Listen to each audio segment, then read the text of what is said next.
কোনো হিন্দু আসলো না আমাদের ঈদের ময়দানে, কোনো হিন্দু আসলো না জুমার মসজিদে, কোনো হিন্দু আসলো না ওয়াজের প্যান্ডেলে, কোনো হিন্দু আসলো না ইফতারির প্যান্ডেলে। তুমি এত বেহায়া কেন যে ওদের ওখানে যাইয়া স্লোগান দিতে হবে ধর্ম যার যার উৎসব সবার, আর ওদের সেই সন্তেষ খাইয়া তাল মিলাতে হবে? ওরা আসলো না, ওদের ঐতিহ্য ধরে রাখলো, তুমি এত বেহায়া কেন? কিসের মাংস খাইছো? নাকি কোন গজবে তোমার অভিশাপ লাগছে তোমার কপালে? না মা বাবার বরদোয়া লাগাইছো, না কোনো মুরব্বীর বরদোয়া লাগাইছো? এত বেহায়া তো মুসলমান হতে পারে না, এত নির্লজ্জ তো মুসলমান হতে পারে না।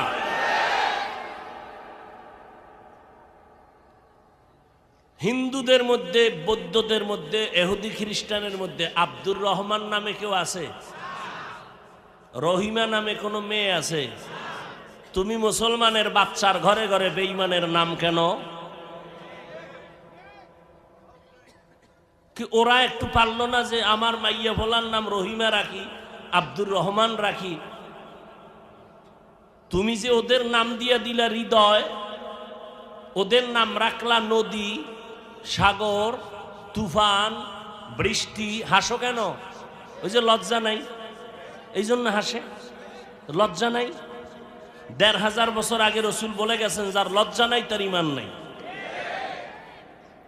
আবার কষ্টও পায়, আকামও করে, বলতে গেলে কষ্টও পায়। হ্যাঁ হুজুর আর ওয়াজ নাই? এটি একটা ওয়াজ হইল?